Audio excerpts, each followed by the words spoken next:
Hi guys, this is Herbalily. This is my first video ever and it's about MRSA, the terrible affection on the skin that some people get and causes raised red bumps that sometimes open up and exude pus and it's just very painful and it's just not it's a terrible thing.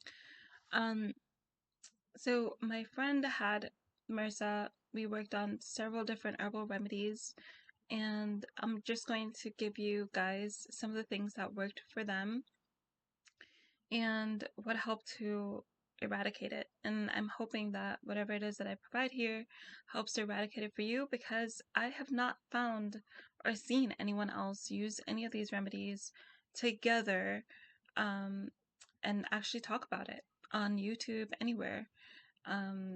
I've seen a lot of people talk about random things that not necessarily relate to MRSA, and then also um, just talk about random stuff, but nothing specific that could help to completely, just help to eradicate it. So I'm just going to go through a list, run through a really quick list um, for you guys to be able to put together your own way of combating it. And yeah, and we can just start right now. So the very first thing you should get is baking soda. So we're gonna be doing a bunch of stuff, but I'm gonna let you know basic stuff that you should be having in your arsenal kit or available to you. So baking soda is one, and you want to get the one, I recommend the one from 365 Whole Foods. It doesn't come with any aluminum, it's pretty basic, and it's just regular baking soda. The next thing that you should be getting is this thing called turmeric, and it's by this brand called Herb Farm. You want to get the turmeric tincture because it's the best for this whole situation that you're dealing with. So let me just preface this with, so these are topical treatments. We're gonna talk about many different treatments. It's not treatment in the sense of, this is not a health, this is just for your knowledge or educational purposes. This isn't for, this is not meant to be a medical advice or anything like that. This is just for your own knowledge, things that people have done, things that I helped my friend with doing that you could or don't have to do it yourself. So baking soda, 365 Whole Foods, turmeric tincture by Herb Farm. These are two very basic things. I'm going to tell you how to apply in a second, as soon as I give you the other things that you want to add on. There's also, you want to place on your skin, let's see, there's also the light therapy. Let me just preface that with the light therapy. Okay. And then this is with hydrogen peroxide. Okay. And okay, so that pretty much sums up. Oh, how could I forget? Peppermint tincture, also by Herb Farm. Forgive me, as I type it sounds loud, but yeah. So baking soda, turmeric tincture, blue light therapy with hydrogen peroxide, and peppermint tincture by Herb Farm. These are the absolute basics that I would recommend in getting for your skin immediately if you're dealing with any issue, or if you're dealing with, obviously if you're dealing with MRSA. Other things that are really good to have on hand. So these are not necessarily things that that are considered natural per se, but they're necessary in terms of topical treatments. Okay, so we can call this the I guess the medically necessary treatments or things. You want to have your antibiotic, and I'm not a big proponent of antibiotics. I like natural treatments the most, but when it comes to MRSA, you're dealing with something that is bacterial in nature, and it can get out of hand pretty fast, pretty easily. You want to have something that will start you at a base, or give you some head start against it, and especially if you're dealing with multiple issues, or multiple multiple bumps or whatever. So an antibiotic specifically, I would recommend the one that has Bactrim in it. The Bactrim antibiotic is the best in my opinion.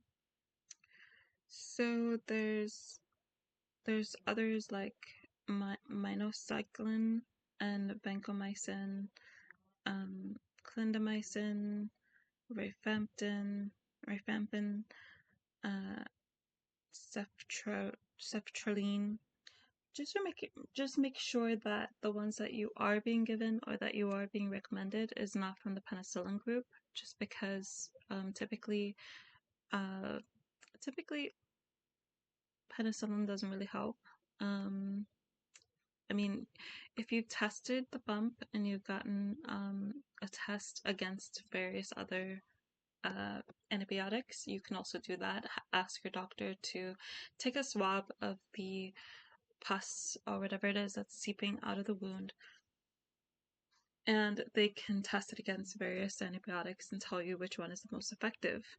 That's the best means of figuring out which is the best or most effective, which is the best and most effective antibiotic. Bactrim tends to be the safest and the most effective. Vancomycin is exceptionally strong. It can bother your kidneys, and clindamycin is also very strong. Minocycline, I'm not sure what that is, but I've heard of people being given doxycycline. That's something that a lot of bacteria has developed resistance against, and the body seems to develop resistance against doxycycline a lot faster than other antibiotics. So I would leave the doxycycline for, something that's different, or that's like, I would just leave doxycycline for when you're trying to do a broad spectrum antibiotic for all kinds of stuff, and I would do something more targeted like the Bactrim. Use Bactrim as the antibiotic. That's the antibiotic that my friend used. It's also known as sulfamethoxazole trimethoprim, if in case you're told about this antibiotic in this manner and you don't know what they're talking about. That's another name for it. So yeah, so I would recommend I would just, based on what my friend used, I would use Spectrum, but there's also these other ones that are provided as well. So in addition to the antibiotic, you want to also make sure that you have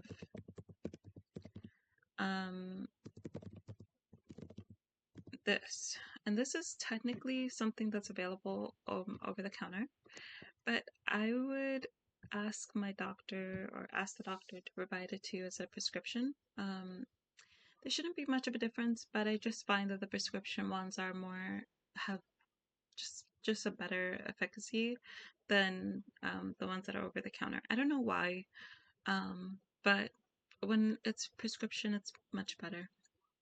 So bacitracin with zinc, I believe it's 500 milligrams.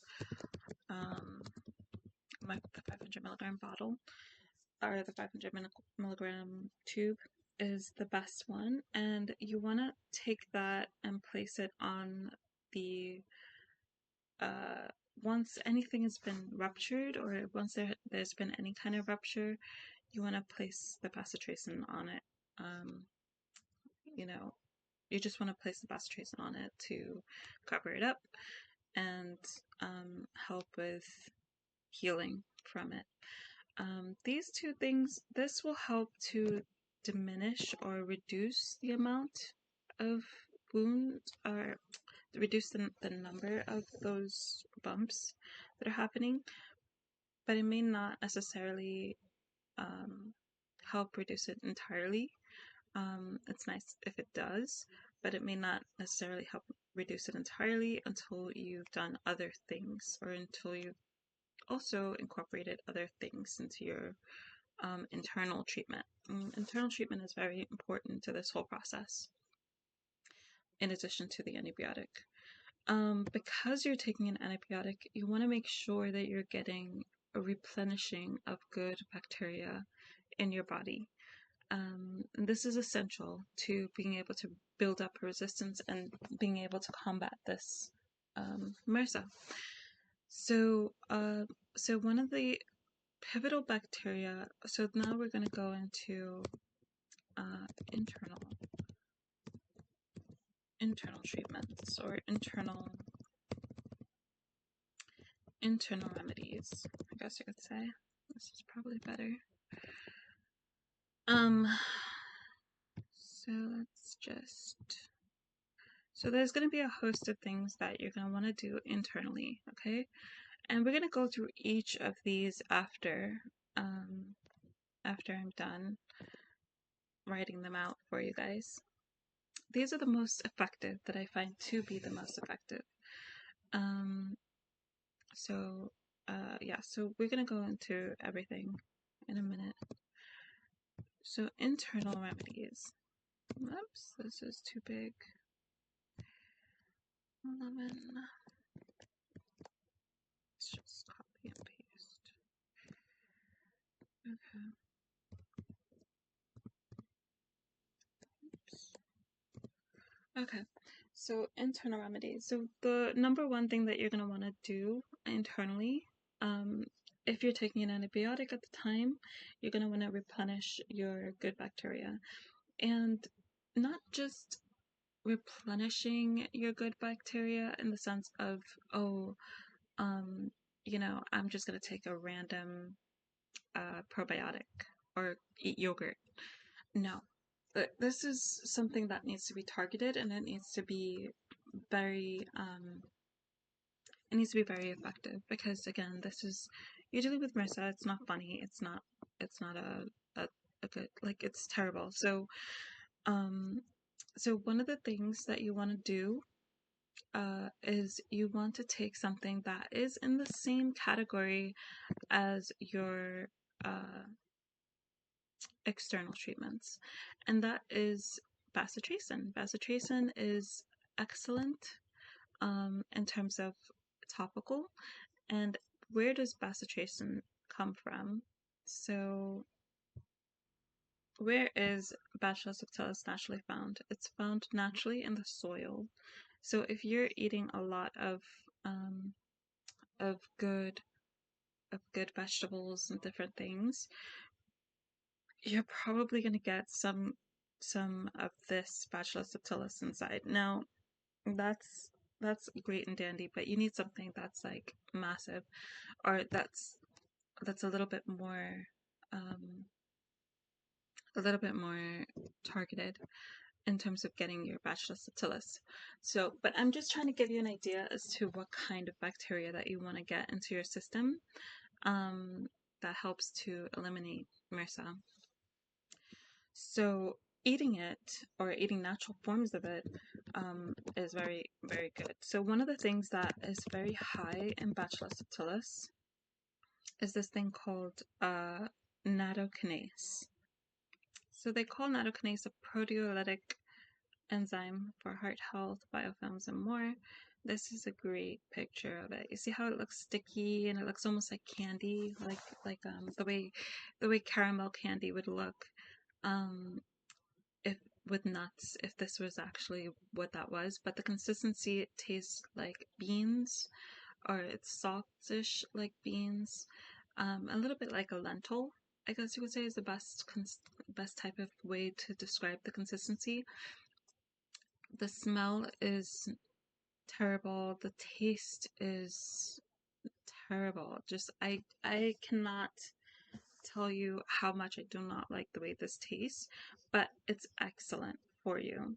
And several Japanese restaurants sell nattokinase on the side. It's like an appetizer. It only costs about $3 to $4 per serving. There's also different companies. So here's a company here that's selling fresh, frozen, organic natto. Okay, so New York natto, organic. They're selling it. It's $48, and they're giving 4 jars apparently for this price. So it's about $12 each. I'm not sure if you're able to order just one, but this is what you want to get. This is something. This is like something that you want to get. This would be excellent to eat. And you want to just eat it. Take like about, I would say maybe 4 to 5 spoonfuls. It's very hard to eat, but take about 4 to 5 big spoonfuls a day of nattokinase, and that'll give you your Bacillus subtilis. About 4 to 5 spoonfuls. Okay. So of nattokinase, that'll give you your Bacillus subtilis content. Now you could always get nattokinase pills, or you could get nattokinase powder. I haven't, I don't know anything about it. I don't know anything about the pills. I don't know anything about the powders, if they're any more effective or not. I just know that the nattokinase, as it is very much better to get your hand on. So, so yes, I would definitely get that. And I will be right back. So nattokinase is one of the things that you want to make sure you get to re-up your good bacteria, specifically the Bacillus content. Bacillus subtilis, I don't know how to say it correctly, but that's the way I say it. The Bacillus subtilis content in your body. In addition to that, you want to make sure that you're getting a trifecta of specific bacteria that help to go after the biofilms that MRSA tends to create or tends to hide behind. So you want to make sure that you're going after that. And one of the best probiotics. So there's a thing about probiotics. You want to make sure that the probiotic that you're getting or that you're using is a probiotic that is refrigerated and is effective. And so one of the ones that I recommend that I really like, that I think is excellent, it's BioK probiotic. I would not get the dairy probiotics or anything like that. I would just get the regular BioK 50 billion. BioK Plus, I think is really good, but regular BioK is also really good. So it comes specifically with um, L. casei, L. rhamnosus, and L. acidophilus. And for some reason, L. casei, L. rhamnosus, and L. acidophilus is exceptionally great. The three of them together, not one by itself or, you know, two by themselves, but the three of them together seem to be an effective trifecta. They seem to go against MRSA biofilms in a really great way, and they're excellent. So I would take this absolutely. And I'm going to tell you how to do these things or how to take these things. And this is the way my friend was able to take it as well. And it seemed to be the most effective way of taking it. But generally speaking, you want to make sure that you take the things that are going to kill bacteria prior to taking the things that are going to replenish your good bacteria, because you don't want to take something that'll kill the bacteria, and you don't want to take it after you've taken things to help build your bacteria. So that's the same situation with when you're taking the antibiotic. You want to make sure you take the antibiotic before you replenish with good probiotics. So if you're supposed to take the antibiotic twice a day, you're going to take your good probiotics at least 2 hours after you take your antibiotic to replenish your body with good bacteria immediately after you take it. So let's just add this in here, BioK plus, and that's L. casei, L. rhamnosus, and L. acidophilus. Okay, so that's your nattokinase, your BioK plus. So that's your internal. The next thing is absolutely essential. I consider it on the same I consider it in the same category as the medically necessary ones, as with respect to the antibiotics and the bacitracin with zinc. It's absolutely essential that you consider taking the next one here to help to eradicate or to help to stop the growth of these bumps or whatever from bothering you.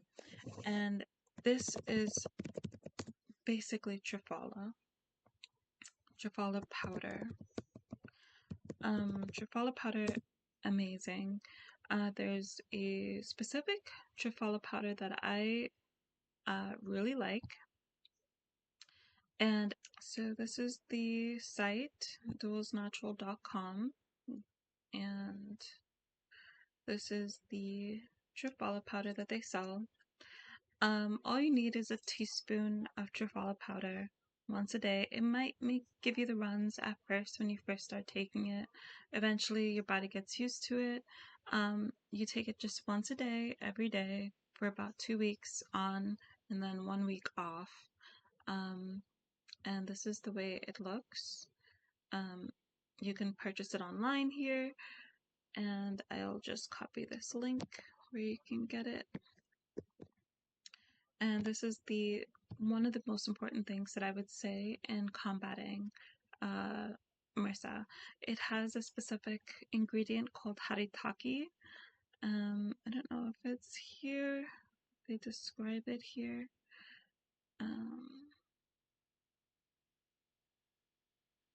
Here it is, haritaki. It's a mixture of 3 different fruits. The one fruit is amalaki, the other fruit is bibitaki, and the third fruit is haritaki. Haritaki has been known to be amazingly effective in terms of combating MRSA. So this is like perfect. But again, it's this trifecta kind of thing where the 3 of these together are amazing against MRSA. Any kind of MRSA. So highly recommended. Triphala powder. stolesnatural.com. Make sure you get that. It has the how to talkie content in it. So those are the 3 things that I would highly, highly recommend in terms of taking. You can also drink, if you want, ACV with the mother. Bragg's ACV.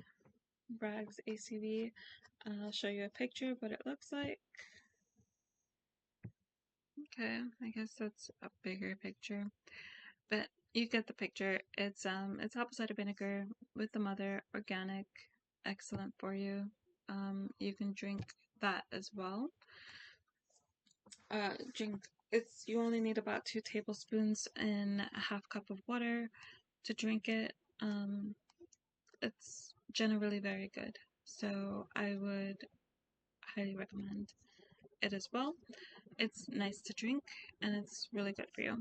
So these are the things that I at the max, or these are the things that I highly that's like really effective in fighting MRSA.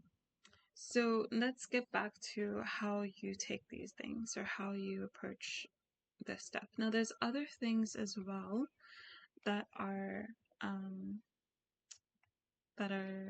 really good, that I find are good against MRSA. There's cinnamon tincture, there's lemongrass tincture, lemongrass oil, what else?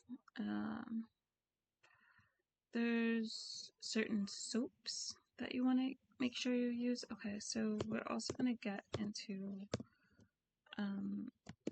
applications. So the other thing that you want to, let's just do like that. Oh. Okay, so one of the problems with MRSA, and this is a continuous issue, is that Band-Aids. People tend to place a Band-Aid over the MRSA thing whenever you're applying your bacitracin, or if you're applying the baking soda, turmeric. Make sure that I'm going to explain to you how to make. People place Band-Aids, and the problem with the Band-Aids is that when you peel them off to reapply or to place anything else on the bump, the peeling off of the Band-Aid tends to harm the skin next to the bump, and it could harm the skin to the point where some of the MRSA issue starts to go towards that bump or towards that harmed skin, and it becomes a bigger problem, just because of the fact that you're creating a harm on the skin that you're not supposed to create. So and people that have done this or used Band-Aids that were very harsh on the skin, because it's just holding onto your skin, and peeling it off is like terrible, hurts the skin. People notice that it's becomes a big problem. So one of the things that you're going to want to do is you're going to want to use bandages that are not adhesive. And I know that sounds a little weird, because how are you supposed to bandage the skin if it's not adhesive? And I will show you how. So one of these miraculously beautiful things that I found is these self-sticking bandages. You can get them at any CVS or any pharmacy. They look very similar to this. We're just gonna go and look at it real quick. Okay, so here's a great picture of it. So you see how it looks like a typical wrap, but you don't need to, you don't need any kind of pin for it. You don't need any kind of anything like to stick it on. Like it self sticks on its own when you're wrapping it onto your skin. And this is excellent, in my opinion. you wrap it onto your skin. You take some bandage material that you would typically find it in a Band-Aid, and you put that inside the wrap to cover the wound or cover the bump, and then you wrap it with this on top of it so that you can secure it in place without having to use a Band-Aid. And this is how you do it. If anybody wants an idea as to how to do it properly, or the way that I helped my friend to do it, you can just comment below and I'll set up a video to show how to wrap it and show how to. I can set up a video to show all the details of how to do a lot of these things, but I just wanted to put this out there because it's been on my mind to get this information out to people to do. Because I haven't found any video like this or like mine that I'm giving you guys right now that does anything like this. So if you find anything else that you could use that's self-adhesive bandage, that's excellent. No band-aids, but just stay away from anything. No band-aids, nothing sticky, nothing that sticks onto the skin. Stay away from anything that might be harsh when you peel it off of your skin. Anything that might be harsh when peeling off the skin is a no-no when it comes to MRSA and any kind of issue with MRSA and MRSA bombs. Just say no. It could potentially cause a spreading of it, and you don't want that. Another thing is another option. If you don't have these self-adhesive bandages available to you immediately right now, and you need something to place or to keep your self-made bandage in place. Let's say if you're using let's say that if you're using bacitracin, or if you're using one of these topical treatments on there and you want to keep the bandage in place, another option is what tattoo artists tend to use, which is basic, simple plastic wrap. And so I will show you again because I think it's important to see what I'm talking about when it comes to making sure that you place the bandage inside and then you wrap it with the plastic wrap. This is an excellent showcase of what I'm talking about. So this is an alternative to using the self-adhesive bandage because the way this is bandaged is perfect. You see that? You see this is you could use toilet paper, you could use bandage material, whatever it is, as long as it's cotton and breathable. That's important. No plastics or anything on the actual wound.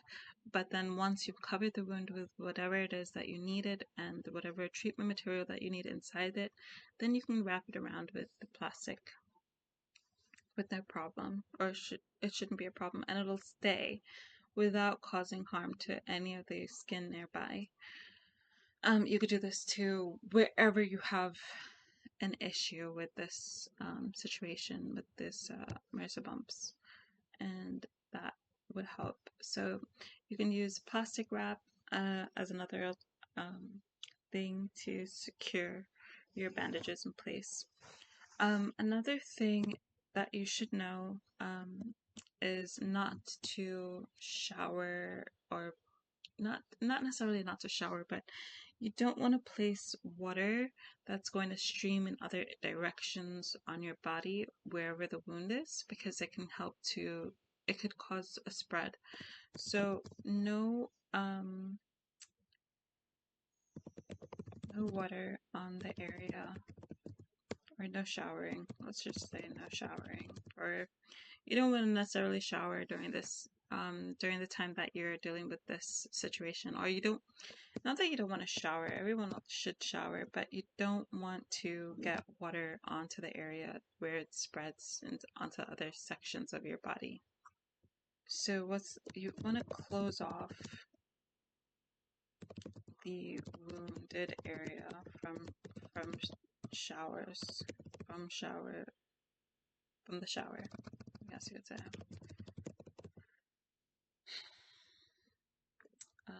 So you just want to avoid the shower in the sense of having anything spread with the water.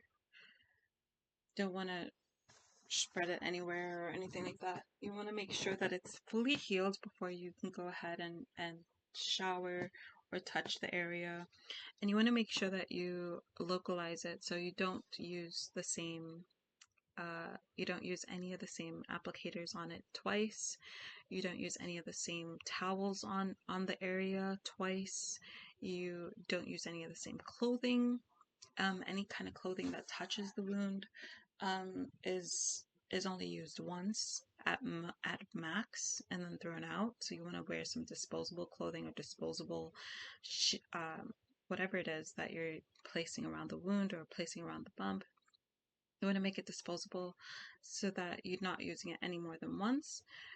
You want to constantly change your bedding, constantly change your your pillows, your sheets, your comforters.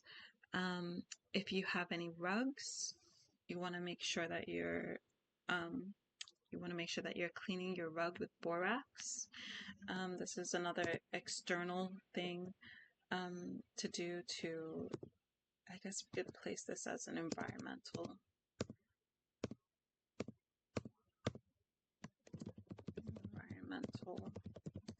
applications.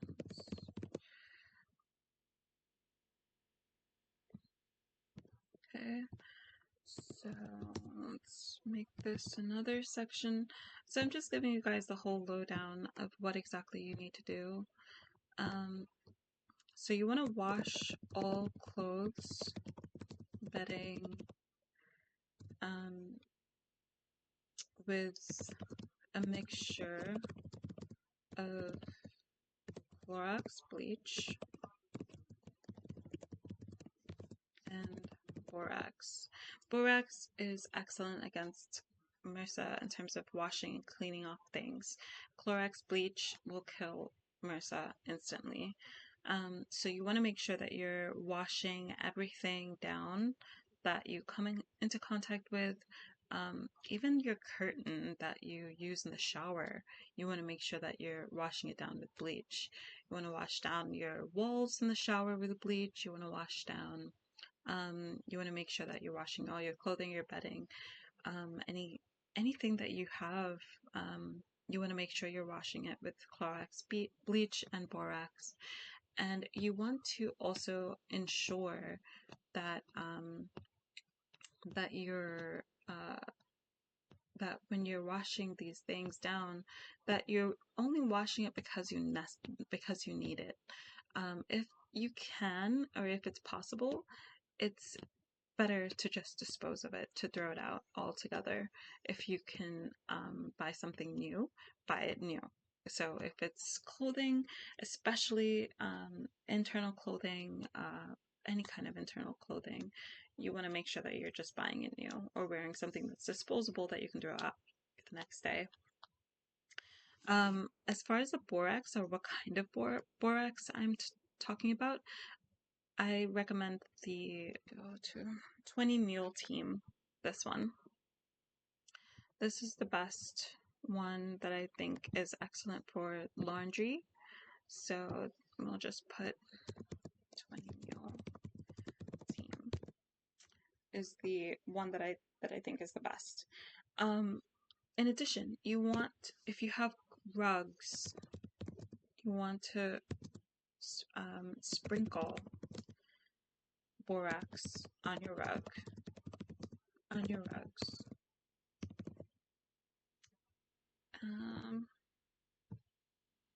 And you want to do a nice little layer of it, 20 ml team of borax on your rugs, just because, you know, these bacteria, it tends to like to go to places, and you know, the borax helps to kill it. it helps to just remove its ability to exist in the moisture. It loves moisture, but the borax helps to kill it immediately with that. On the rugs or anywhere you want. If you can wash your rugs or wash your mats with borax, that's even better. But if not, sprinkle it on. Vacuum clean it after a couple days, and then sprinkle it on again after that.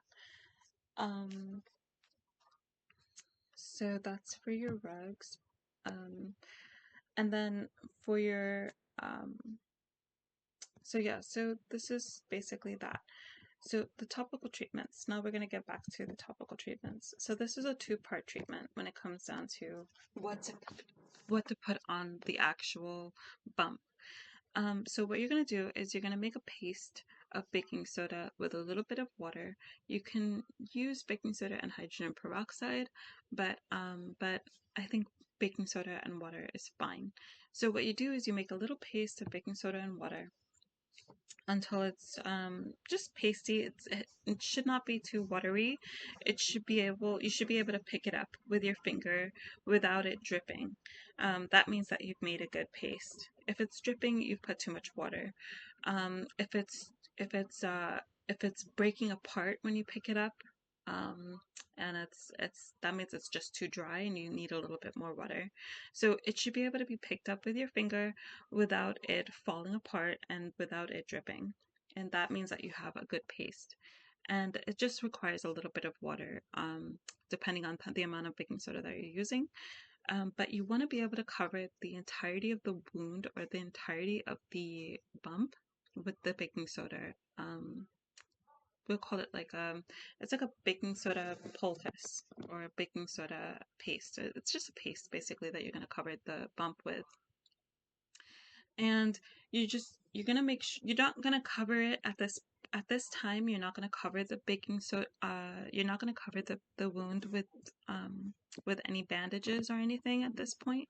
You're just going to You're going to place the paste on the wound or on the bump, and you're going to allow it to dry. And the minute it starts to dry, it's going to want to start falling around or falling to the sides and stuff. Don't let it do that, because again, you're dealing with a volatile issue on your skin. You don't want that going anywhere on your bed or on your rug or on the floor or anywhere.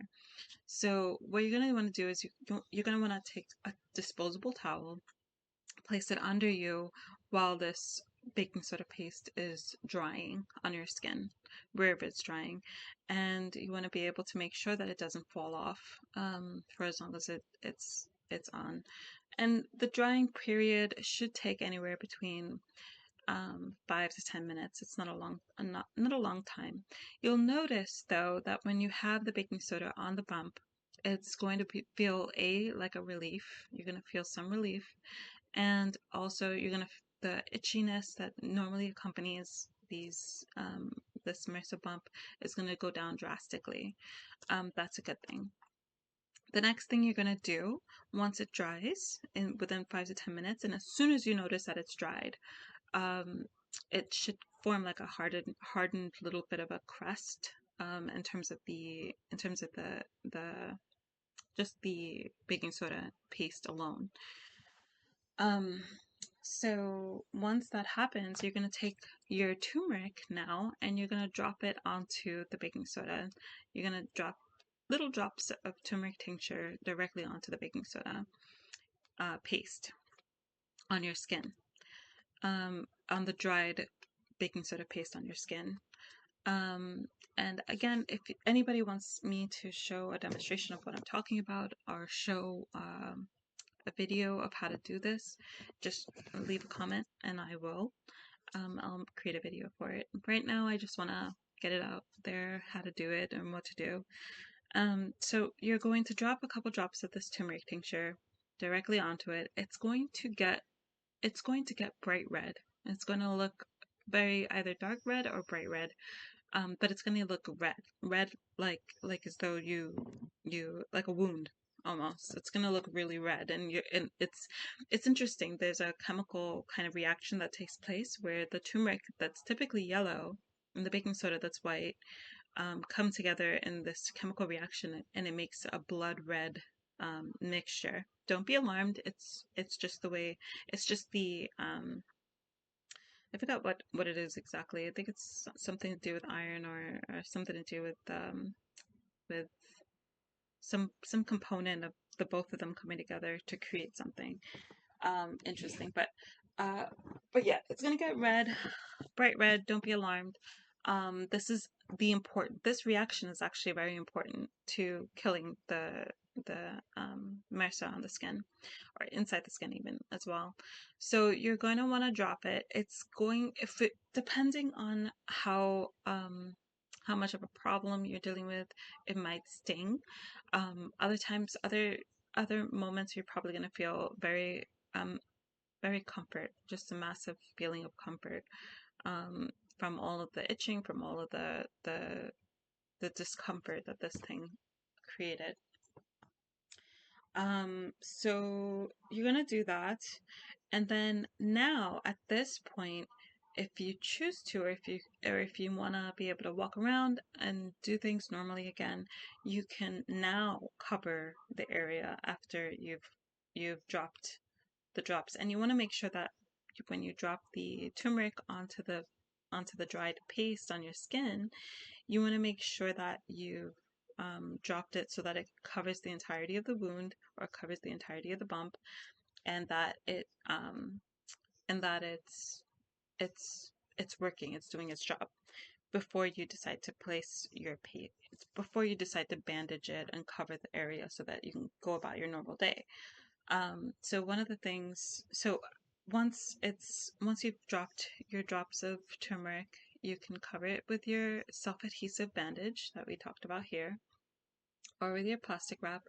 Make sure that you place either some kind of a bandage or some kind of a cotton material. It can be a soft cloth, a piece of cotton cloth that you place over the area that you just treated with the turmeric and baking soda paste solution. It can be a piece of a bandage that you cut away the sticky parts. It could be it could be just a toilet paper, just some paper that or napkins that uh, you've cut or folded into the size of your wound, or the size of the bump, and you place it gently over the solution on your skin. Make sure that you're not moving it around, or make sure that you're not jostling it in any way. Place it gently over your skin, and then you take the plastic wrap or your self-adhesive bandage and you place that over it to keep it in place. Um, so that, in a nutshell, is how you wrap it and how you leave it on. And you're going to leave it on for the entirety of the day. You can leave it on, you can do multiple applications of it. And the more applications, the better.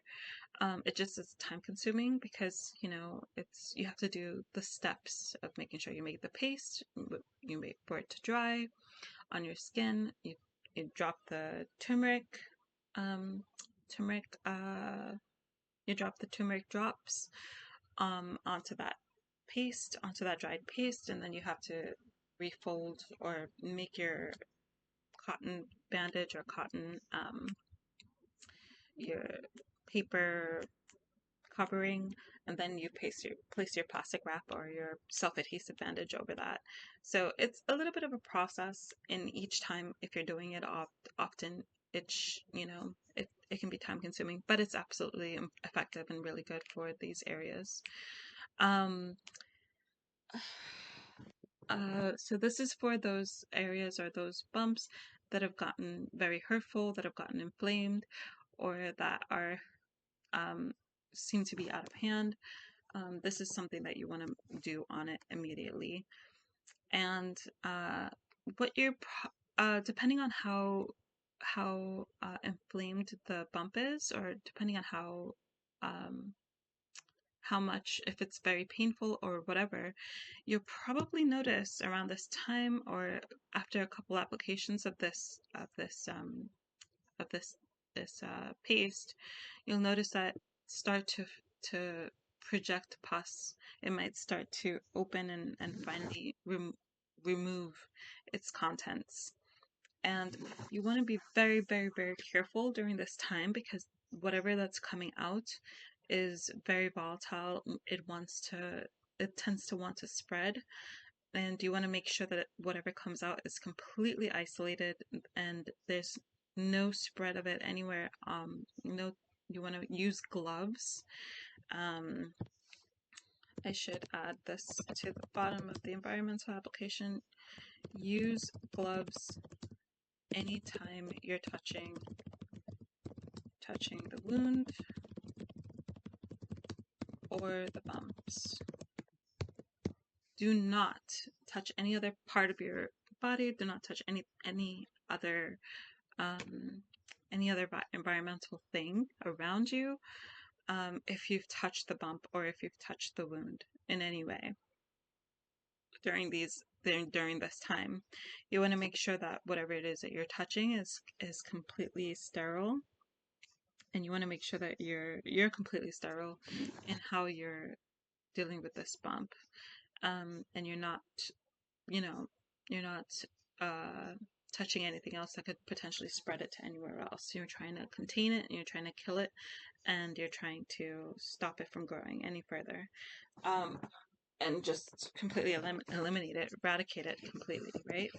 So you're gonna want to make sure that you are touching it only with gloves on, and at this time when if it's pus or if any of the pus comes out, you don't necessarily want to squeeze anything out because that could be problematic, but you're just going to want to let it ooze out as much as possible on its own.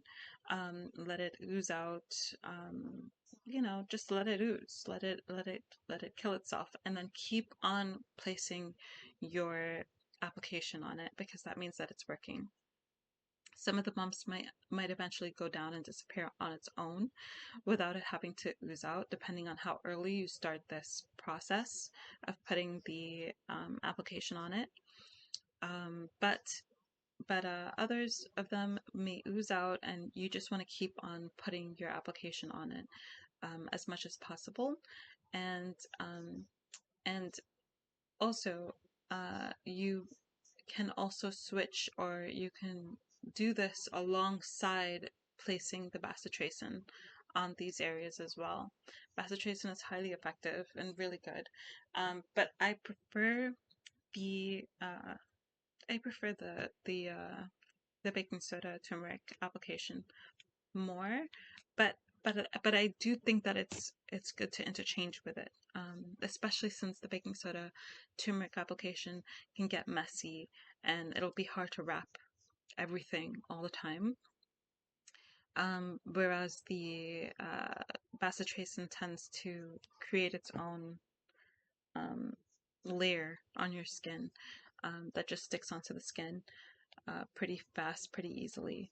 But so you can dot the areas with bacitracin that are not too much of a that seems to have just it seems to be a bump on its own, but not inflamed, and then focus the inflamed ones with the turmeric baking soda application.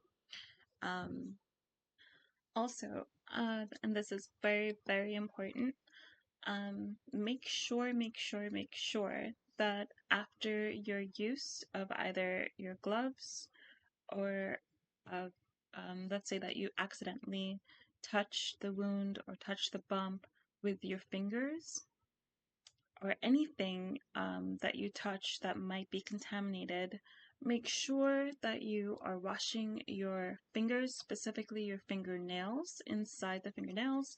You're washing it with bleach. All you need is a couple sprays of bleach on the fingers, on the tips of the fingers particularly. And then if any other parts of your hand has touched the area, take some bleach, just a couple sprays of it, and spray it onto your fingers and your hands, wherever that might have touched or touched a contaminated part. And you wash your hands with bleach after your use of the gloves, after you've disposed of the gloves, or if you've touched the wound by accident with your hands or with your fingers. Just wash your hands with bleach, and do that anytime you even so much as think that you've touched a contaminated surface. This is to help prevent the spread. Your fingers are the biggest means of spreading it to other parts of the skin, other parts of your environment, even your clothing. When you touch your clothing, your hands are a very huge part of what can either isolate this or help it to spread. So you want to make sure that you're cleaning your hands with bleach, because it instantly kills MRSA on contact, and it's the easiest means of killing MRSA on contact. You don't need to soak your hands in bleach for too long. You just need to spray it a couple moments and then wash your hands with some water after you've sprayed your fingers and your hands with bleach to wash off anything that might be contaminated. And once you're done with this, then you can go about your day normal. But just make sure that you're washing your hands with bleach, as well as any other contaminated surface, with the exception of your skin, of course. This is just for the hands. So that's what you do. Another thing that you can do all to the skin in general, any area that seems to be starting to, have a problem, is you can get a blue light therapy with hydrogen peroxide. So what you basically do is you can purchase a blue light.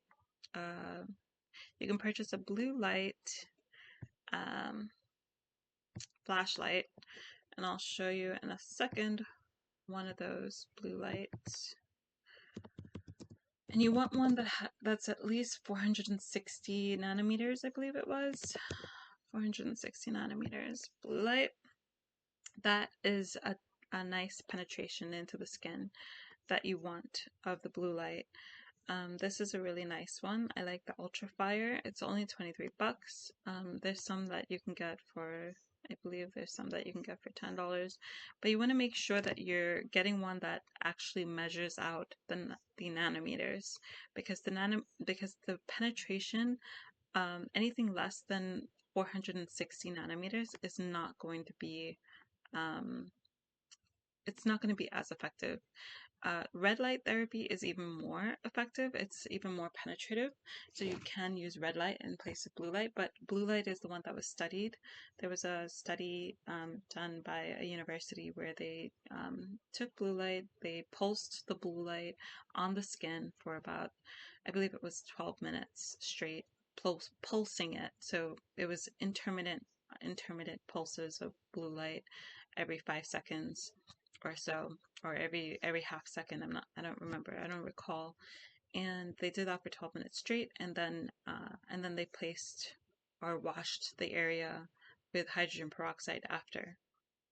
And what basically the blue light and hydrogen peroxide therapy does is it pokes holes into the bacteria, so that it becomes weaker. It weakens its biofilm surface. And then what the hydrogen peroxide does after is the hydrogen peroxide goes into those holes that's just been poked into the biofilm, and it kills the bacteria inside as a result. So that's the reason why the two of them together are necessary. You don't want to just do one and by itself. You want to do both. There was no test with the blue light therapy in combination with turmeric or in combination with peppermint, or in combination with tea tree oil. There was no combination review of those. There was just a combination review of the blue light therapy with the hydrogen peroxide. So I obviously am going to recommend the one that they studied, or that was studied, of the blue light therapy with the hydrogen peroxide. You can do this as well intermittently at various points. It's a lot more simple, and it's a lot easier to do. But it does require some time and dedication to do the pulsing yourself. Some of these lights don't come with a pulser, so you can just pulse it yourself. And then you also want to have a stopwatch because you don't want to apply too much blue light therapy onto your skin for too long a period. But generally speaking, this is a really nice thing to do after you've already done your applications, after you've been taking your antibiotics, or like even during the process of doing all of these things. The one thing that I would say is that when you're actually dealing with hydrogen peroxide is a liquid, so again, you want to be careful about not spreading the liquid to other parts of the skin when you're applying it to this specific area. And then when you're applying the hydrogen peroxide onto the skin, it has to be in liquid form so that it seeps into that area that you've just pulsed the blue light on. So it has to be liquid when you're applying it, and it can't be something where it's like a dry or something you apply to. For example, you apply to a cloth, or you apply to a paper, and then you just lay it on to the surface of the skin. You don't necessarily want that because it has to seep, the water, the liquid part has to seep into the skin. So just be mindful of the fact that you're going to be placing liquid on the skin, and you don't want to spread any of that liquid anywhere on any other part of your skin while you're doing this process. But you do, if it's something that is after your applications, after the skin is already healed, and you just want to do it just to be on the safe side, that I think is excellent to do. And you could do it during as well. Just be careful with the liquid part of the application. So ultrafire is a really nice blue light that I think is good. So you could use the ultrafire brand, and it has to be at least 460 nanometers of penetration. These tend to come with very specific batteries, so you just want to make sure that you have the batteries that you need for it. And let's see. And again, make sure that you're looking to make sure that they are providing you with the nanometers that see, this is 470 nanometers, and this is also ultrafire. This is excellent as well. You just want to make sure that they're providing you with the nanometer count. That will enable you to know that it's the right type of penetration that you're looking for. You can see this is 850 nanometers. That's very deep. You don't necessarily need to go that deep. You're just trying to get to the lower levels, or the deeper levels of the skin layer, to fight the fungi that MRSA seems to be. And then you can use any hydrogen peroxide after you've done your 12 minutes of pulsing of the blue light therapy on the skin. You can use any hydrogen peroxide application over that. If you prefer, you could also try out using the turmeric over it, or the peppermint tincture. Not the oil, not the peppermint oil, but the peppermint tincture, the alcoholic tincture of peppermint. Is also a nice one. So peppermint tincture is also something that you can apply on the skin either by itself onto the area, if it's just starting, or if it's just a new it seems to be a new bump, or a new whatever it is, or irritation. You can use the peppermint tincture on it. It's excellent in fighting MRSA. Or you could use it in combination with the baking soda and the turmeric paste that you create in the directions that I said prior. So you could use the baking soda, wait till it dries, the baking soda paste, wait till it dries, and then apply the turmeric after, and then apply apply peppermint tincture on top of that. Or you could use the baking soda paste and then apply apply peppermint tincture. I I find the baking soda with the turmeric is the most is effective, and then peppermint is effective on its own as well. But I've never I don't think that I'm not sure if baking soda and peppermint um, placed on top of the baking soda is as effective as the baking soda with the turmeric. But I I consider baking soda and the turmeric together comparable to using the peppermint tincture on its own. So you can do both of these. You can do both. You could do one or the other, or you could do them together, all together. Baking soda, then turmeric, then peppermint. Um, but those are excellent applications to put on your skin that I think are really nice. In addition to using your bacitracin interchangeably um, with these remedy topical. I should change this to topical remedies. Topical remedies. Okay. Um, and and all of this is while you're taking your antibiotic. So, and even after you're taking the antibiotic, you want to continue using your other topical remedies that you have here. So the antibiotic, the way to take the antibiotic with respect to replenishing your good bacteria and killing off stuff. Okay, so there's two things. So the antibiotic will kill the bacteria, will technically kill all the bacteria that you have in your system. It gives you like a reset in your system in terms of your antibiotic state. That said, because you're taking the antibiotic, you're going to need to replenish it, and you're going to want to replenish it within at least an hour to 2 hours after you take the antibiotic. So make sure that after you take the antibiotic, you are replenishing at least an hour after with nattokinase, BioK, and with nattokinase and BioK. These are your replenishers that you're going to be repopulating your food intake with. I'm going to also add in something else called chestnuts, and it has to be either from China or Italy. And you can get it in the form of honey. You can get it in the form of an actual roasted chestnuts. But you want to make this a part of your diet as well. This is important. So roasted chestnuts are important. And this is also going to be something that's going to help your skin and help to fight MRSA as well. It's very potent against MRSA as well. So you're going to want to replenish your body with the nattokinase, with the BioK, at least an hour after you take your antibiotic. And the triphala powder you can take anytime.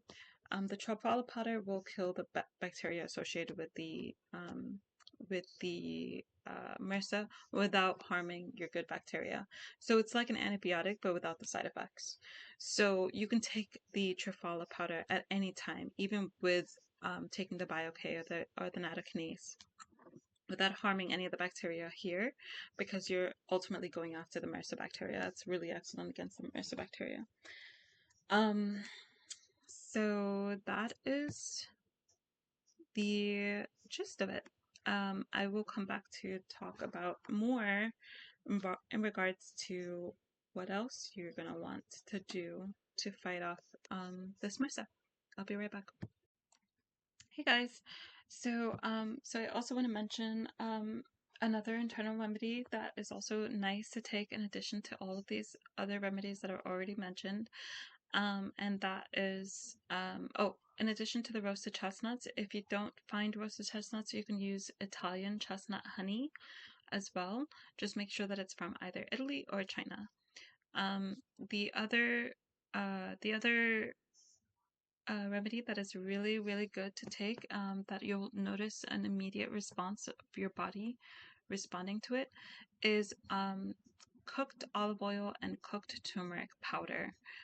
Basically, you take a full tablespoon of both. actually, you take a full tablespoon of the olive oil and you take um, a teaspoon of the turmeric powder. You place the turmeric powder in the olive oil and you heat it up until the olive oil is simmering a little bit. Just as soon as it starts to simmer, you mix it together with the turmeric and the olive oil, and then you take a full teaspoon, the whole teaspoon that you have of that olive oil mixture with the turmeric powder, you drink it down. And you can do this 3 times a day, in addition to taking your nattokinase, taking your BioK, taking your triphala powder.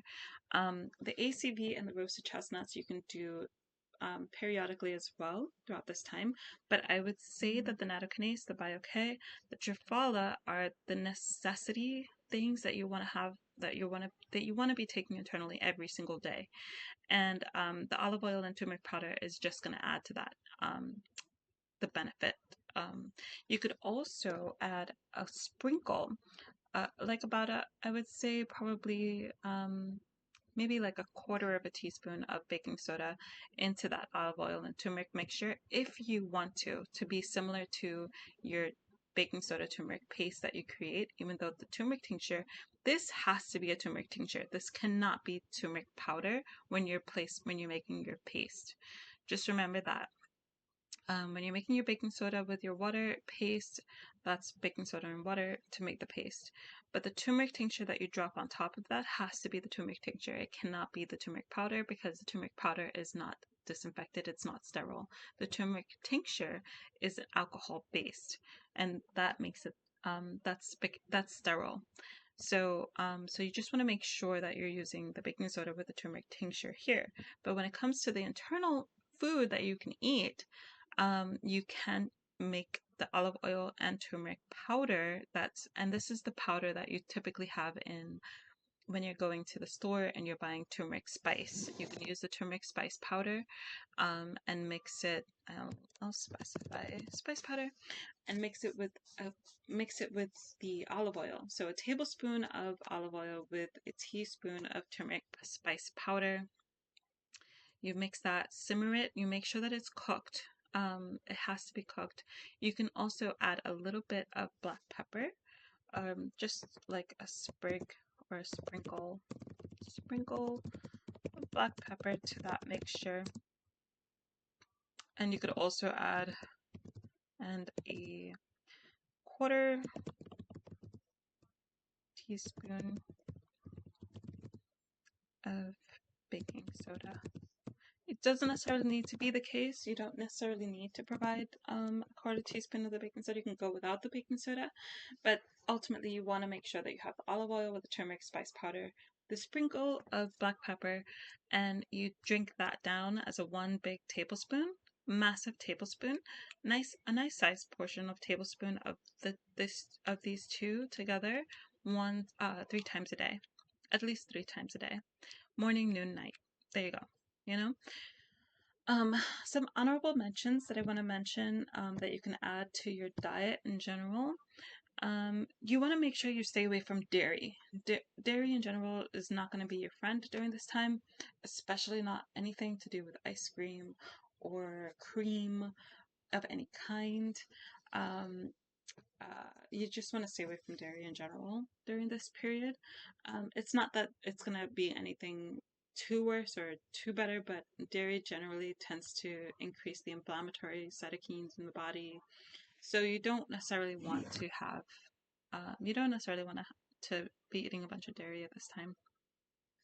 But some honorable mentions is water and milk kefir that you make yourself.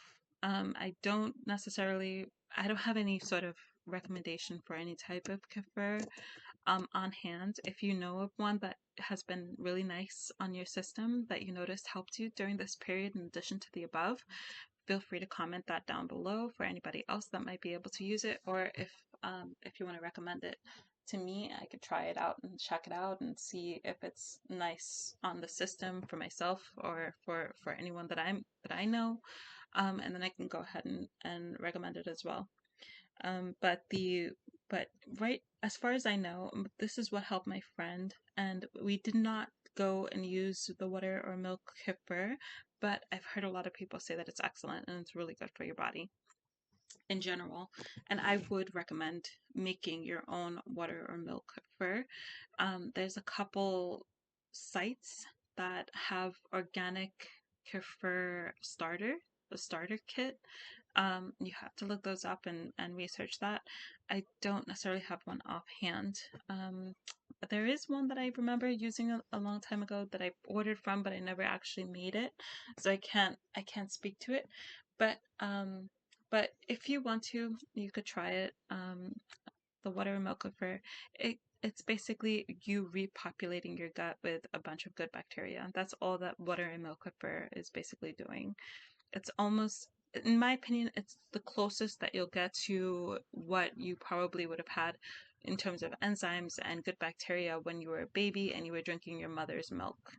That is literally how close water and milk liver is in terms of repopulating your good bacteria. Um, this is specific to the Bifidia bacteria that I think is really good as well. So you could try that. Again, I can't really speak to it, so that's the reason why it's an honorable mention, because I've heard great feedback from people that have tried doing that in addition to the above things to eat or consume.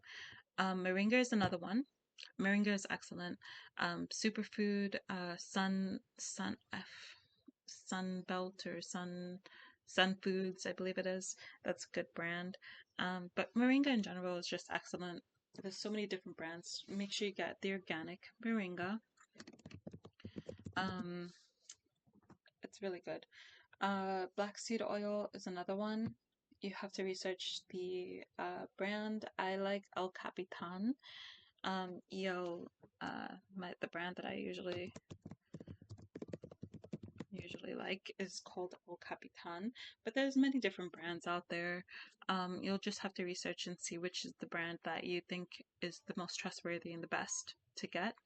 But I like El Capitan as my black seed oil of choice. It comes straight from Egypt.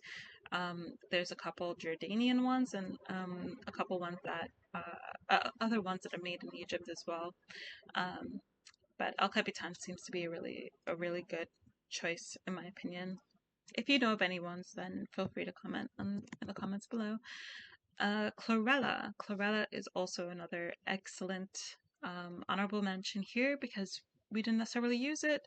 We didn't exactly, have chlorella added into our diets, but chlorella in general helps to kill bad bacteria and is just an excellent choice. I would absolutely recommend it. Um, if you feel like as though it might be a good add into your diet, you should use it. Let's see. So I think we hit on everything that I feel is like the absolute necessities. I hope this video wasn't too long, and I hope that you will benefit from some of these remedies. I think that wraps it up. Again, if you want me to show you specifically how to make, for example, the paste, how to apply the blue light therapy, if you want me to show you how to make the triphala powder, basically you just use a teaspoon of triphala powder and a half cup of water. That's basically it. The water should be lukewarm to slightly hot, not boiling, just lukewarm to slightly hot is fine. Kind of like the way you would tea. That's good. Or it could just be regular water, regular temperature. But I find lukewarm is good to make the temperature of for the drinking of the triphala powder. ACV, 2 tablespoons of ACV and a half cup of water, perfectly fine. 3 times a day if you want, 2 times a day, doesn't matter. I mean, it does matter. It depends on how your body responds to it, but I find ACV is excellent as well. And so there is one other thing that I should mention about the nature of MRSA, and it is that the reason why MRSA tends to be so problematic and so much of a issue is, in my opinion, now I'm not a doctor or anything of the sort, so I, take what I say with a grain of salt, but this is just my observation, okay, so far. What I understand of MRSA is that it's a spore forming. It's a spore issue. It's a spore type of fungi issue, and it's the bad fungi. It it triggers the bad fungi production in the body, or triggers the bad fungi issue. It can either start as it starts off, well, it seems to start off as a bacterial issue, but it has a fungi side to it, and a spore forming fungi side to it at that. So the reason why the bacitracin is so effective, and and the reason why taking the nattokinase is so effective, is because of the fact that um, these are spore forming counter things. It counters the production of the bacteria, and it counters, as a result, it counters the production of the spore forming fungi that's associated with it. Somehow there's like a fungi bacterial relationship that happens, or something of the sort. But if you can fight both of them on that level, you'll find that you can. I I I believe that you find that you can pretty much eradicate it from your system, or help your system to completely remove it from yourself, as a result. So, but if you can get it early, in terms of fighting it on the bacterial side, that's excellent. And then you can add on to fighting it on the bacterial side by getting things that oppose it on the spore forming side, or on the fungi side. So things that are that have the Bacillus subtilis content, um, the nattokinase, that's basically making Bacillus subtilis in your body. It would be excellent, because you're pretty much making the spores to help kill it going forward. Um, so there's that aspect of MRSA that I feel, that I believe is the two-prong effect that you have to combat. Um, in addition to that, there's um, the aspect of the noceums, or the flies, the flies that are attracted to this particular bacteria, or this particular fungi. They're practically like microscopic. You can't necessarily see them, but they tend to like to stay around the nose. They like to stay around the any kind of opening on the face. They seem to love, and of course the wound itself. So, or the bump itself. So they like to stay in those areas, and they love to stay around the face, around the any kind of the hair parts of the face where there's some sort of moisture nearby. So they tend to like the eyebrows, um, the sides of the lips, the nose, just at the bottom of the nose. They tend to like to stay around the cheeks area. Um, so okay, so all of these areas are like right.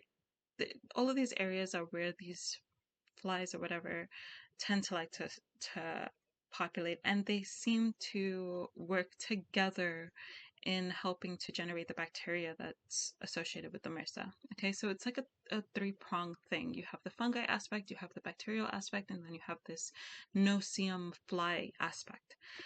You have to combat all three. So one of the ways to combat the noceums, or to combat the fly aspect on the skin, is to use sulfur-based soaps, and I can recommend a sulfur-based soap.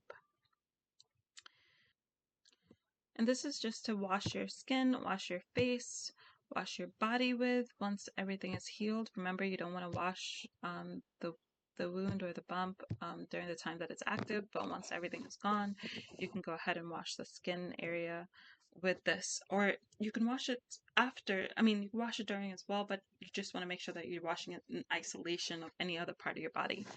So this is the sulfur soap that I would, is this one. Now you can see why I don't know what the name of it per se is, but it looks like this. And this is exactly what it looks like. And it's yellow, it's Seporia Yellow Health Skin Care Acne Shanghai Sulfur Soap Psoriasis Conditions. This is an excellent soap to use on your face, specifically right near to your nose, right next to all those areas where those no-see-um flies love to populate, because they'll tend to, I know it sounds kind of gross, but they'll tend to try to hatch eggs around the time of the end of the month, once every month, or during the reproductive cycles of the body. Men have a slightly different reproductive cycle than women, but they tend to repopulate around the reproductive cycles of the body, and they like to, and this is one of the ways to kill them before any hatching occurs, before they can reproduce of their own and try to repopulate or bother the skin or live on the skin, so that they can go and impact other parts of the body that's dealing with these bumps. So so this is an excellent way of killing them on the skin, specifically on the facial areas near to the nose. You want to wash your nose, you want to wash your face with this particular soap, or with any sulfur soap that you can get your hands on, but this is the one that I would recommend, and you can go on wish.com and you can purchase it there. So I will add this to our topical, well, this is not exactly, this is more like my sulfur soap topical cleansing of the face and body. So you want to use that. You can do wish.com, and then you also want to try to apply certain creams on the skin. I have a cream, again, I don't recall the name of it because it's not in English. But there's a couple creams that are excellent for the skin during this time. One of them is a cream, besides the bacitracin, obviously. One of them is a cream called, not a cream, but it's more like a poultice kind of type of cream. It's by Herb Farm, and it's called a salve. It's the Herb Farm salve. You can get it on a site called vitacost.com. Okay, here it is.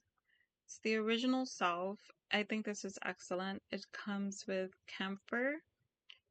You don't want to use too much. You just want to use it on the area that you need to, but it's really good to place on the skin. So the Herb Farm salve is something that you can put on the skin in dots. You don't want to spread it all over your skin or anything of the sort. You just want to place it in the areas that you think might be helpful, or it might help. And so that's that. And then you also want to just, I know it might be staining for a little bit, but you also want to just take the turmeric tincture and place it in on the skin near your nose, near your eyebrows, on your cheeks. It stains for a little bit. It stains for about 24 hours, but it goes away eventually. And if you absolutely need to wash it off quickly, you just take a little bit of oil and you apply it onto the skin and it washes off. You could take a little bit of black seed oil or olive oil and apply it onto the skin, and it washes off pretty easily.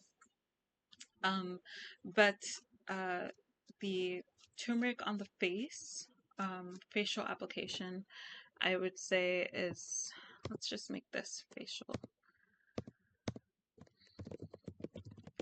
applications. Let's do 1 sulfur soap,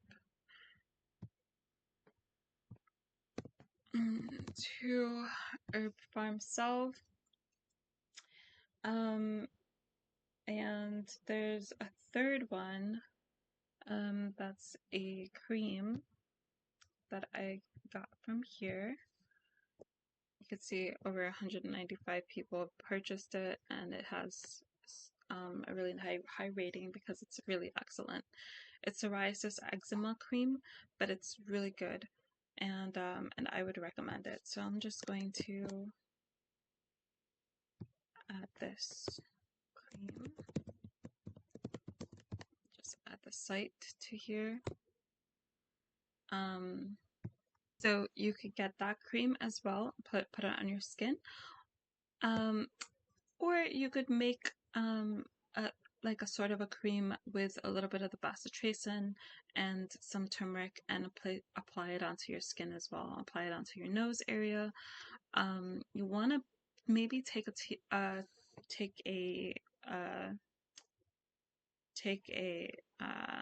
Q-tip and apply it in just on the surface of the interior of your nose, with a little bit of the peppermint or a little bit of the turmeric, and go to sleep with that every night, for at least a month. And you want to do that continuously every single night, because the nighttime is when these things tend to cause a problem. These noceums love to fly around your nose area, loves to fly around your just anywhere where there's a little bit of moisture on the face. It will tend to like to fly around there. So you want to place that all over the nose and on the cheeks area, and near the eyebrow area as well, and maybe even over the lid, over your eyelids areas as well.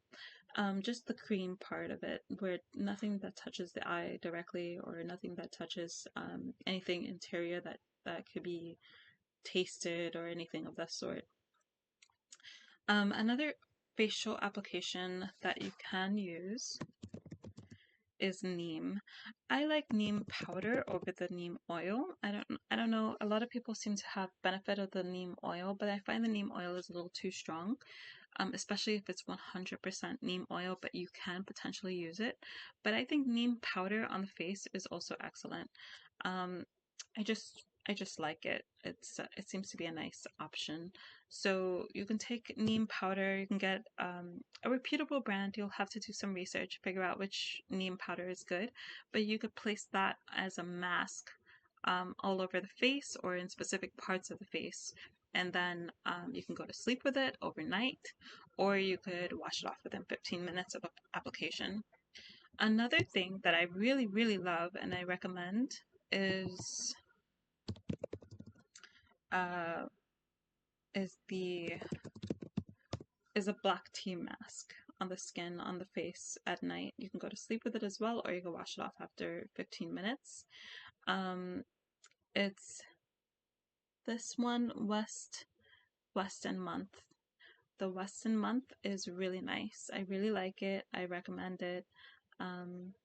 Black tea extract mask. Black tea extract mask. This is also something that you can place on your nose, on your skin, peel it off after, and it pretty much gets at whatever it is that might be sticking onto the nose, sticking onto the skin at night.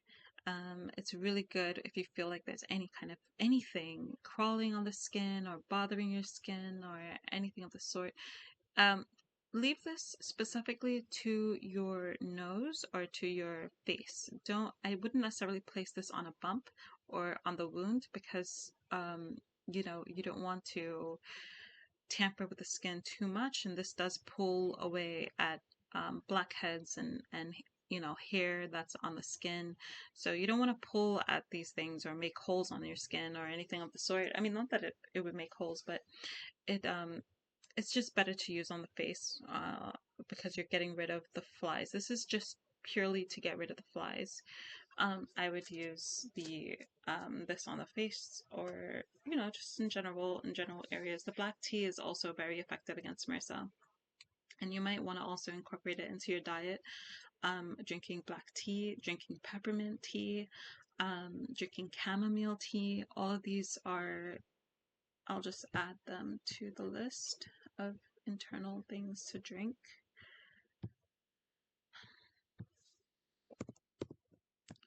Black tea, peppermint tea, chamomile tea. All of those are excellent teas to drink when you're combating MRSA. Specifically black tea. I've heard excellent things about it, and it's just really good.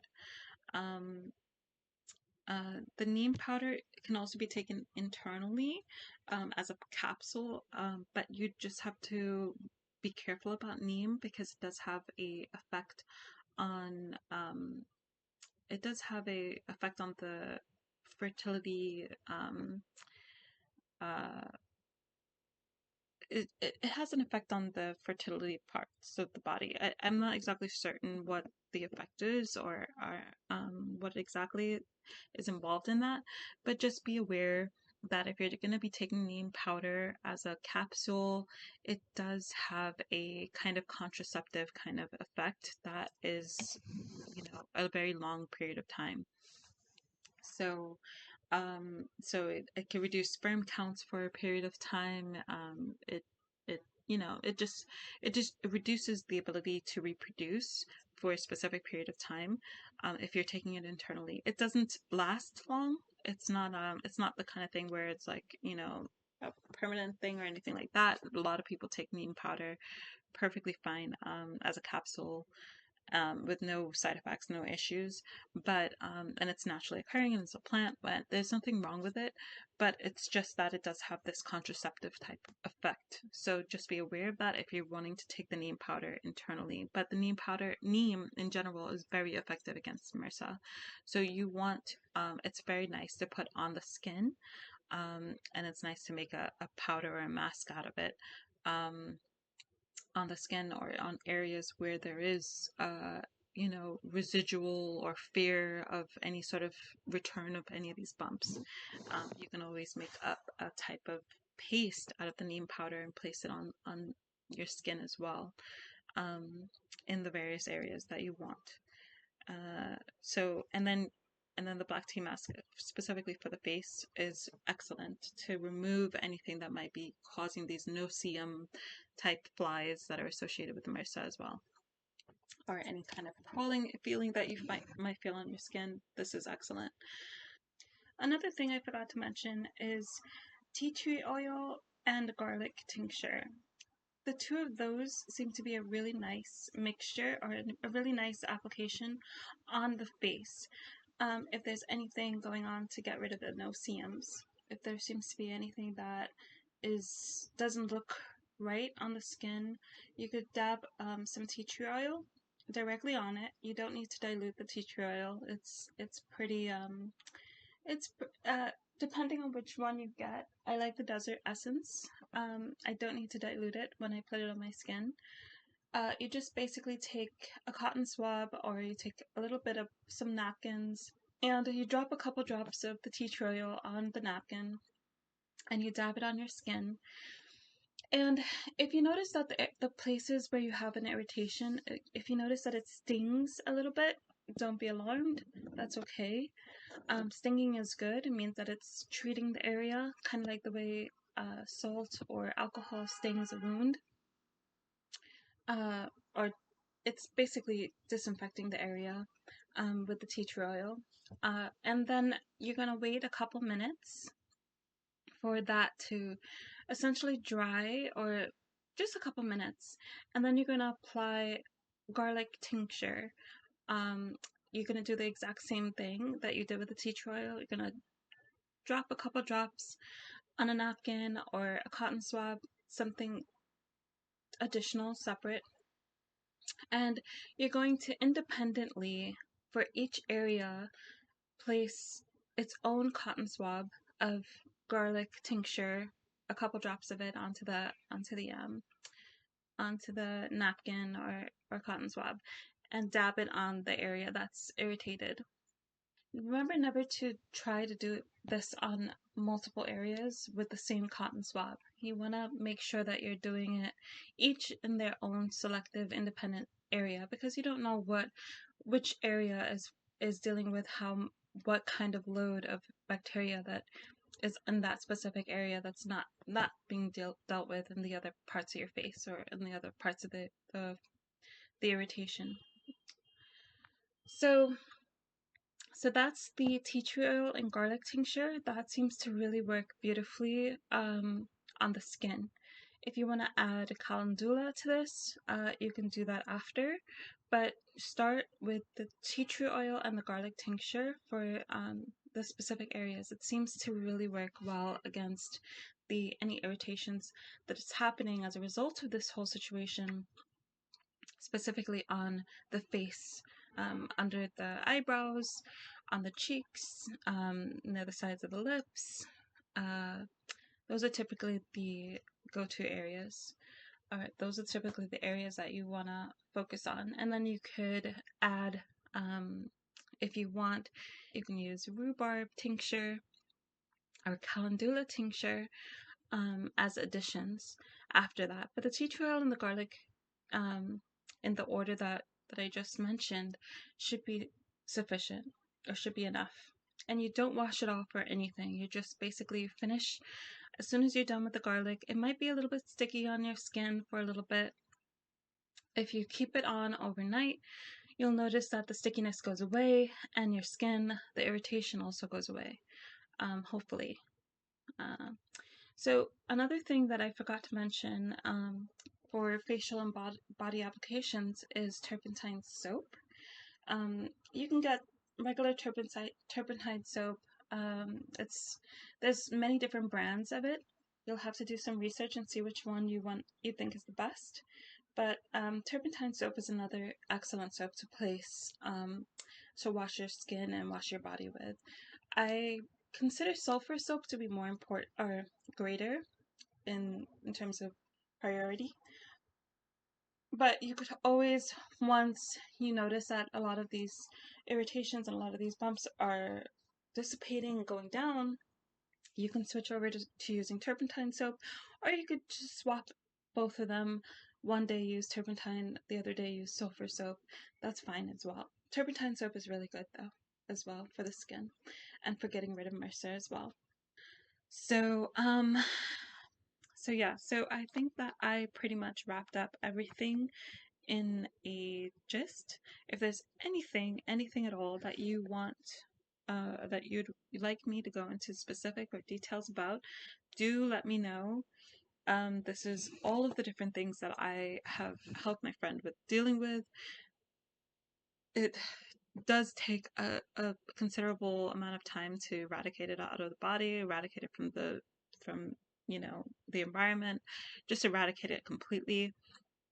You want to make sure that you're washing things down with Clorox bleach. Get your spray, wash down your sink with Clorox bleach, wash down your tub with Clorox bleach, wash down everything, everything that you can possibly wash down. You wash it down with Clorox bleach whenever you can. But of course, for internal purposes and for the skin, you want to be more targeted and use something that's less corrosive. And all of the things that I mentioned here are exceptionally good at doing that. So yeah, I hope this has been informative. I hope this has been helpful for anyone suffering with this terrible thing. Know that you're not alone, and that there's actual things that you can do right now in your cabinet from home, and you don't have to feel so abandoned and left out and out there to deal with this terrible thing. There is things out there to help combat it. Naturally occurring things that are not not as harmful as some of the other stuff, and way more, in my opinion, a lot more effective in combating it as well, naturally. So Um, yep, this is Herbalily, and I hope that this has helped you. Please do let me know in the comments below any questions or anything that you notice has been highly exceptionally effective that you've experienced in doing and using this. So if any of you guys want to uh, get access to these remedies immediately or quickly, I know how it can be pretty urgent to get some of these items into your hands so you can begin this process. I can always package this up and send it out as a package. I'll provide the link to that below. Also, don't forget to subscribe. The package will basically include the baking soda, the turmeric tincture, the flashlight with the hydrogen peroxide, and the peppermint tincture, as well as the bacitracin with zinc. Although the bacitracin with zinc is better to get from behind the counter as opposed to over the counter, as I noted earlier, but I'll just be adding that into the package as well. These other items, specifically the triphala powder, it would also include the triphala powder because that to me is a necessity internally, and you want to make sure that you're taking that. The BioK Plus, I can add that, but it's a very it'll make the package pretty steep in price because the BioK itself is about, I think it's about $50 a bottle, or $50 a bottle for like I think it comes with 80 capsules or something like that. So that would steep the price, but if you want to include that, just let me know. It's better to get that from the store itself.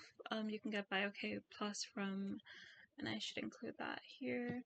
You can get BioK Plus from Whole Foods if you want, or you can order it online, but it's preferable to just get it from Whole Foods. Nattokinase you can order online. If there's a shop, if there's a Japanese restaurant near you, you can always go to a Japanese restaurant and get it freshly made. Or you can order it online from Amazon through that link that I showed you. I mean, the picture that I showed you. You can get it on Amazon online as well. And the ACV you can get typically at any supermarket. You can usually get that. The triphala powder you can order from joelsnatural.com. Of course, I'll be including it into the package because this is the base package that I'll be making sure that you get your hands on if anyone wants it, to start off with the whole process of combating this thing, because I know it's an urgent thing. So it's good to have your arsenal or what you need available to you immediately. The roasted chestnuts can also be added depending on whether or not you want me to add them or not. You would just let me know in the comments below. The olive oil and turmeric spice powder is another item that you can get easily at the supermarket, so I won't be adding those. But if you would prefer, I provide something that a specific olive oil or a specific brand of turmeric spice powder that I would recommend. I can always add that into the package as well. Chlorella, black tea, peppermint tea, chamomile tea, these are other things that I can also add. It'll increase the price significantly, but but again, it's whatever that you would need or that you think you'd like to have added into the package, including the organic moringa as well. The package can also come with self-adhesive bandages and plastic wrap. Again, this is something that you can ask to have included. And let's see. And if you'd like, also I can incorporate the sulfur soap, the herb farm salve, the cream that was mentioned earlier, as well as the neem powder, the black tea extract mask. All of these things can also be added on. Of course, it's adding significantly to the price of the overall package for this, but anything is better than having to deal with this situation. So if any of those items you're interested in having added on into the package, just let me know, and I will include different packages on the site so that you can choose from whichever one that you want to have included in your package. But this will be the base one here, with the baking soda, the turmeric tincture, the flashlight with the hydrogen peroxide, peppermint tincture, the bacitracin, and the Triphala powder. Those would be the basic ones that'll start you off, the base package. If you are, if you'd like to have everything sent to you immediately as one. What else? I think that wraps it up in terms of what I have available to talk about. I'll be providing a link to this this document as well, as a guide, if you'd like to have it. It'll be available on the website as well. And let's see, and I think that's about it. You know, feel free to subscribe. I hope this has been helpful.